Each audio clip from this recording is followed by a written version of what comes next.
Estamos de volta com o programa Bem Viver, dando continuidade ao nosso tema Rotina de Criança em Tempos de Pandemia.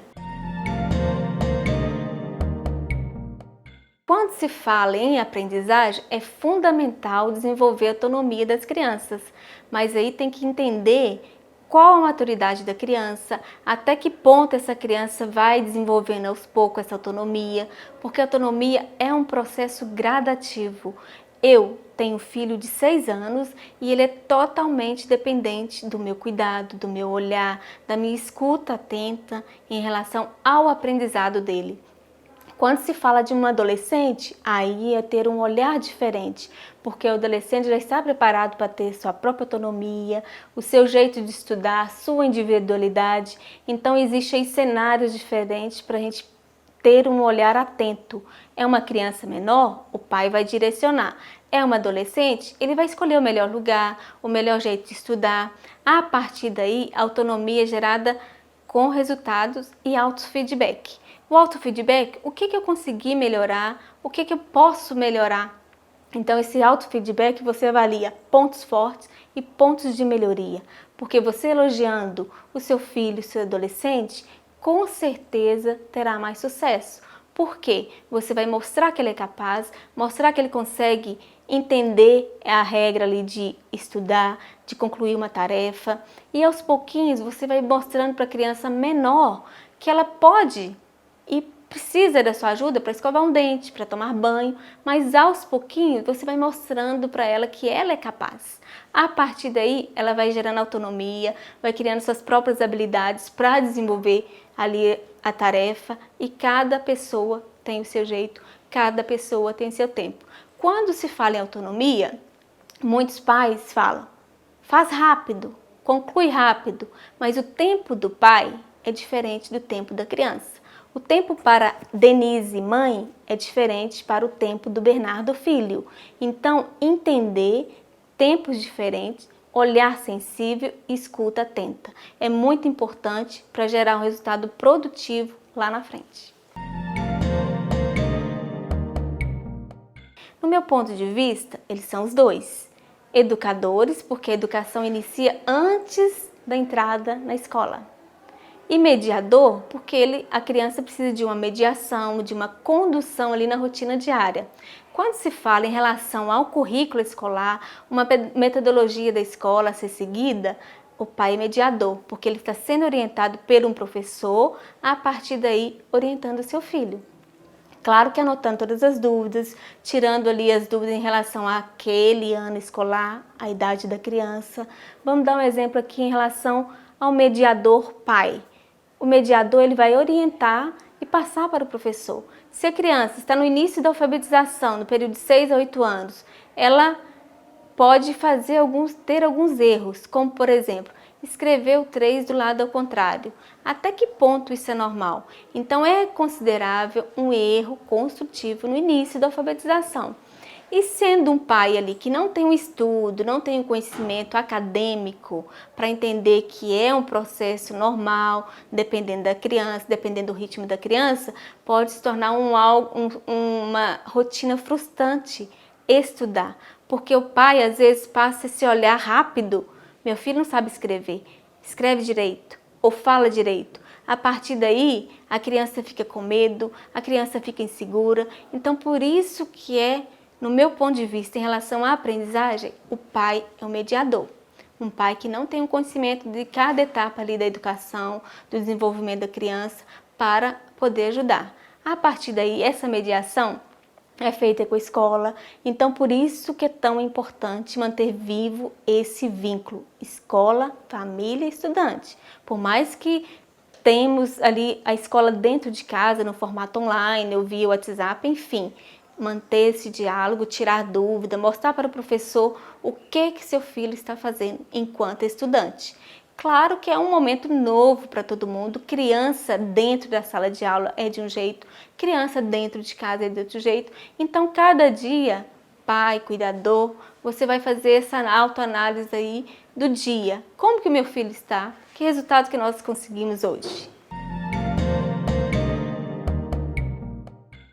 É tudo muito novo, em 2019 eu ouvi algum comentário, alguma postagem que era proibido o uso de tela. Aí já veio 2020, estudo online, orientação online, tudo online. Então não existe o certo ou errado. Claro que cada pai, cada condutor ali do ambiente familiar, o adulto, né? O adulto ali orientando, colocando rotina, colocando prazo para a criança. Porque se eu for deixar, meu filho fica o dia todo na TV. E para ele tá tudo bem, mas eu vou ter prejuízo lá na frente. Então, essa orientação vai para os pais, cuidadores, conscientizar sobre o tempo, a quantidade e a qualidade. Por quê? Ficar usando a tecnologia, vamos ser para estudo? Sim. Para o lazer também. Mas vamos medir em qual momento pode ser estudo, qual momento pode ser para o lazer. E tendo essa flexibilidade, tudo funciona bem. Não pode o quê? Ultrapassar a criança ficar o dia todo, ficar ali. Porque a criança vai ter o quê? Um crescimento rígido. Ela vai estar à frente do telefone parada. Então a criança precisa de movimentar, mexer, pular, ter consciência corporal para aprender. Então, se ela fica paradinha, tem prejuízo cognitivo. Isso vai refletir onde? Lá na sala de aula. Então, depois vai ser uma criança, nossa, meu filho não aprende, mas ele tem que ser estimulado, monitorado, orientado diariamente. Então, quem está cuidando, vamos ter um olhar mais atento.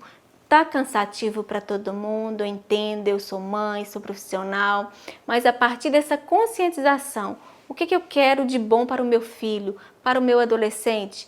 Que adulto que eu quero no futuro? E a partir daí você traça estratégias flexíveis. Claro que tem dia que vai usar mais, porque às vezes ele quer um joguinho e tem um período longo lá da escola para ter um acesso. Então, a maior dica que eu passo para os pais dentro de casa é orientar quantidade e qualidade no tempo da criança exposta ali à tecnologia. Que é algo frustrante para mim, pai, e para meu filho, porque eu recebi no início da pandemia, nossa, meu filho está muito frustrado. Mas de repente a criança tem 5 anos e para ele está tudo bem, está confortável, está com a mãe, está com o pai dentro de casa. Então ele não teve esse entendimento claro ainda. Então assim, o que é frustração? Primeiramente. E eu ensino para o meu filho, tem que ensinar para a criança o que é um compromisso, um combinado, porque ele vai entender que aquela regra depende de um esforço, uma estratégia diferente, um planejamento para se alcançar algo. Isso é só no período de criança, da infância, adolescente, isso é para a vida. Se a gente quer alcançar algo na nossa vida, nós temos que ter estratégias, planejamento, combinado, flexibilidade e a partir daí. Quando se fala em frustração, é mostrar para a criança. Meu filho chega para mim e fala, mamãe, hoje eu estou triste. Eu mostro para ele o que é ser triste, quando devemos estar tristes. A partir daí eu já estou preparando ele para que ele conheça e reconheça as suas emoções. Porque senão falam, você não pode ficar triste. Tristeza não existe, mas existe sim. Primeiro é ter essa consciência do que eu vou ensinar para o meu filho e orientar de maneira clara, simples, de acordo com cada idade. Então, cada pai, estando ali consciente, orientando, eu falo muito para os pais, não dá uma resposta de imediato, no impulso. Na hora que a criança responder alguma coisa que não está condizente com o cenário, você faz o quê?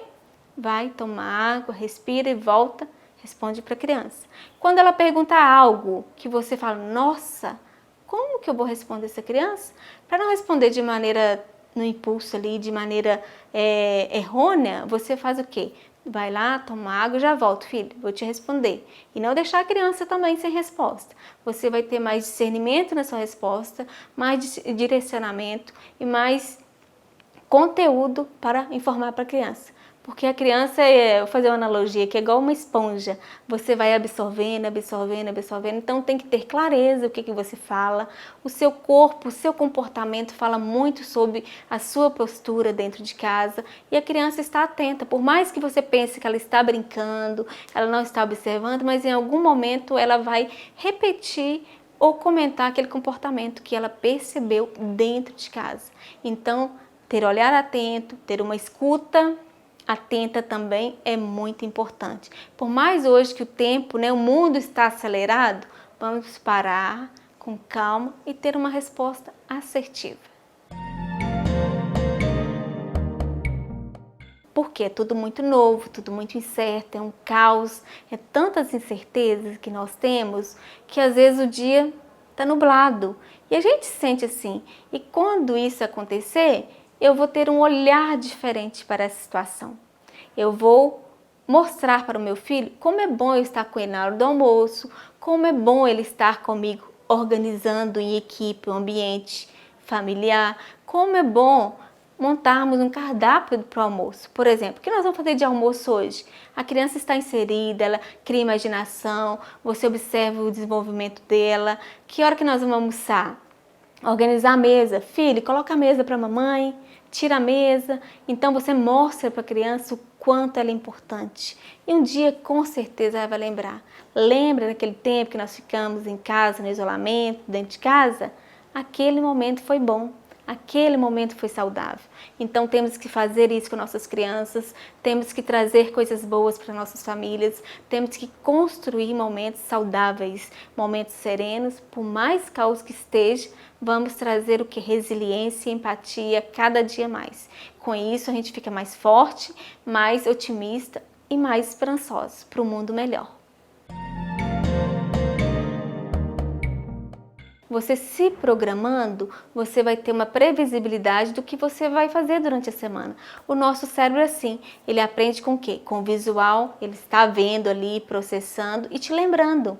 E quando eu falo atividade direcionada, principalmente na primeira infância, onde a criança está desenvolvendo habilidades cognitivas para ter tomada de decisão consciente, para ter um planejamento consciente, para ter um resultado efetivo lá na frente, ela precisa de um direcionamento. Direcionamento, vamos tomar banho? Então, nós adultos vamos no automático. A criança precisa ser orientada. Vou pegar toalha, ir para o banheiro, tomar o banho, organizar o banheiro, colocar a toalha no devido lugar, cada família tem a sua rotina. Então, você está direcionando um simples tomar banho para a criança. Por exemplo, também, escovar os dentes. Filho, vai escovar o dente. Se você não ensinar para ele o passo a passo, como faz essa tarefa tão simples, porque exige o quê? Planejamento, controle inibitório, foco e atenção, porque a criança não pode pensar que ela vai escovar dente e ir para a sala. Ela tem que ir onde? No banheiro, ir, acender a luz, ligar a torneira, pegar a pasta, pegar a escova. Não sei se eu estou falando na ordem, mas enfim, todo esse conteúdo faz parte do simples escovar dente. Então, por isso é tão importante direcionar, mostrar para que a criança possa fazer sozinha, porque ela é capaz. Aos pouquinhos, essa autonomia vai tomando conta desse ambiente familiar e você dá o feedback para a criança. Viu, filho? Quanto você está crescendo, está ficando mais inteligente, você conseguiu escovar dentes sozinho. Porque se você fala com o filho o dia todo, você é inteligente, isso é normal, todos nós somos, mas você pontuar o feedback naquela atividade direcionada, aquela atividade daquele momento que ele conduziu de maneira assertiva, aquela atividade que ele teve sucesso. A partir daí, o que ele achar difícil, por exemplo, numa leitura, numa escrita, lembra, filho, que você não sabia escovar dente sozinho e você aprendeu? É a mesma coisa para você aprender a ler, aprender a escrever, aprender a organizar o seu ambiente de estudo. Então é tão importante também você organizar, planejar, desde o tomar banho, escovar dente, para tudo na nossa vida. Porque o adulto hoje faz no automático, mas a criança precisa ser ensinada, orientada e direcionada. Nós chegamos ao final do nosso programa Bem Viver. Agradeço a Unimed Inconfidentes pelo convite. Agradeço também ao Dr. Sérgio Afonso pela oportunidade desse momento tão importante para os pais e eu trazer um pouquinho da minha experiência enquanto mãe, enquanto profissional, que eu tenho lidado com muitas queixas no consultório de como transformar uma rotina cansativa numa rotina mais produtiva, tanto para a família quanto para as crianças. Muito obrigada!